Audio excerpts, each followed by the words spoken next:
Hello viewers हमारे ভিডিওটা প্রথম ক্লিক করে দেখার জন্য একটা দারুণ ইন্টারেস্টিং প্রবলেম যেটা হচ্ছে ভার্টিক্যাল লাইন ডান দিক থেকে বাঁ দিকে একটা লাইন এই লাইনটা নিয়ে আমি এত ইন্টারেস্টিং ভিডিও বলতাম না কেন এই যে রোগটা কিন্তু এত বেশি ইন্টারেস্টিং যে রোগটা শেষ পর্যন্ত না দেখলে ক্লিয়ার আপনি বুঝতে পারবেন যে এত সূক্ষ্মভাবে কি করে সারা গেল।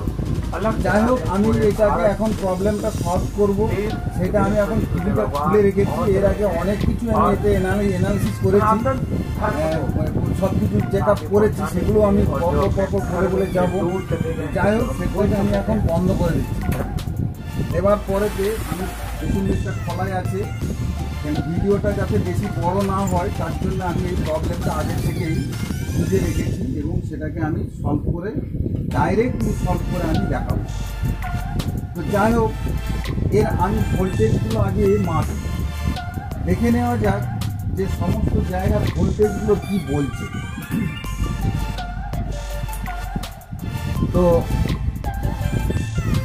আমি একটা মাইনাসটা আমি গায়ে বডিতে লাগিয়ে দিচ্ছি।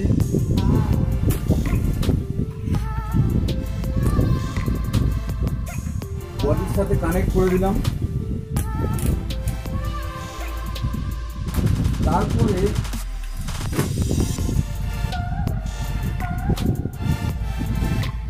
যে পজিটিভ তারটা রয়েছে যে পজিটিভ তারটা দিয়ে আমি সমস্ত ভোল্টেজগুলো একটু মেজার করব।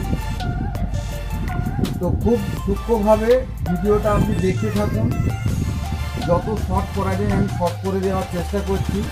মাঝখানে স্কিপ করলে কিন্তু রোগটাকে ধরতে পারবেন না, রোগটা কোথা থেকে আসছে। আমি আবার এখানে ইলেকট্রিক সংযোগ দিলাম, সেটটা রানিং হয়ে গেছে। রানিং হয়ে যাবার পর ভার্টিক্যাল লাইন এসে গেছে। আমি এরপর মেন যে সাপ্লাই ভোল্টেজ যেটা দেখা যাচ্ছে, মেন যে সাপ্লাই ভোল্টেজ, এই সাপ্লাই ভোল্টেজ হচ্ছে এটা আউটপুট বেরোচ্ছে। আমি ইনপুটটাকে মাপতে পারবো। ইনপুট মাপতে গেলে এই যে দাগ দেওয়া আছে, এই দাগ দেওয়ার দিকটা কিন্তু খুব ডেঞ্জারাস। এই দাগ দেওয়ার দিকটা খুব ডেঞ্জারাস, তার জন্যে এই ডেঞ্জারাস দিকটা হাত দেওয়া চলবে না। আমি যেগুলো বলছি এগুলো মন দিয়ে শুন। তো এই যে কালো একটা বর্ডার দেওয়া আছে, এই কালো বর্ডার দেওয়ার দিকটা খুবই ডেঞ্জারাস, কারণ এখানে ডাইরেক্ট দুটোতে কারেন্ট ঢুকছে।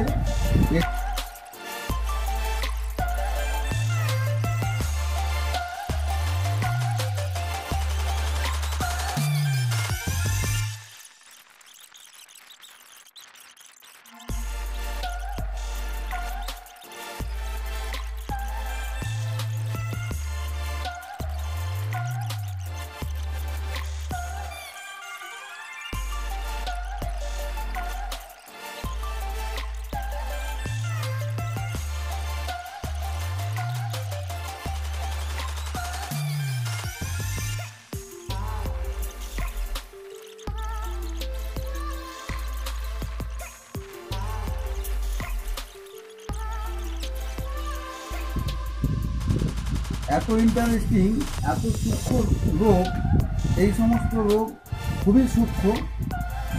এই সমস্ত রোগ ছাড়া খুব কষ্টের।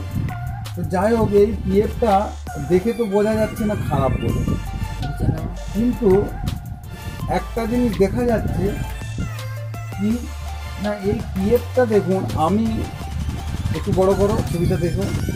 এই পিএফটার কিন্তু এই জায়গাটা একটা ফাটা আছে, ফাটা দেখা যাচ্ছে। অর্থাৎ এটা দেখে বোঝা গেল, পিএফকে মেপে বোঝা যায়নি, পিএফটা কিন্তু খারাপ আছে এটা বোঝা যাচ্ছে। তবু আমি আপনার পিএফটাকে আমি মাপবো। কোথায় আমি কন্টিনেন্ট দিচ্ছি, ডায়োডের কন্টিনেন্টে দিচ্ছি, দিয়ে আমি পিএফটাকে একবার চেকিং করব যে পিএফটা কি খারাপ কি ভালো। হ্যাঁ, পিএফটা কিন্তু এখানে দেখাচ্ছে 200 ওহমস, এখানে 200 ওহমস দেখাচ্ছে। অর্থাৎ পিএফটা শর্ট হয়নি, কিন্তু ও হাফ শর্ট হয়ে গেছে। আমি একটা অন্য পিএফ, এটা আমি একটা বোর্ড থেকে খুলেছি, পিএফ আমার কাছে নেই। এই পিএফটাকে আমি এবার এখানেতে রিপ্লেস করে দিলাম। দিবার পরেতে এই পিএফটাকে আমি এবার রিপ্লেস করার পর আমি পিএফটাকে ভালো করে ঢেলে দিচ্ছি।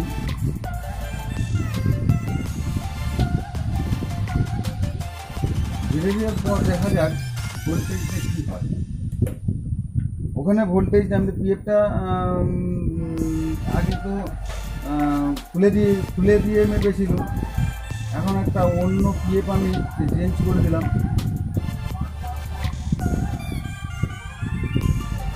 চেঞ্জ করে দেওয়ার পর ভোল্টেজ হয় আমি একবার দেখি।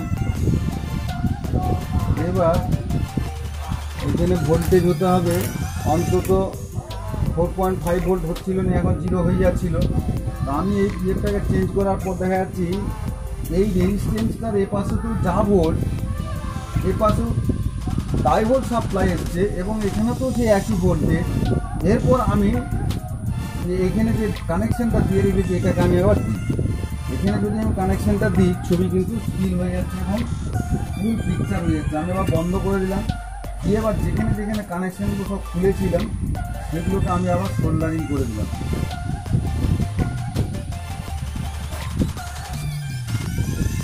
এগুলো আমি আবার সব সোল্ডারিং করে দিলাম যেগুলো খুলেছিলাম।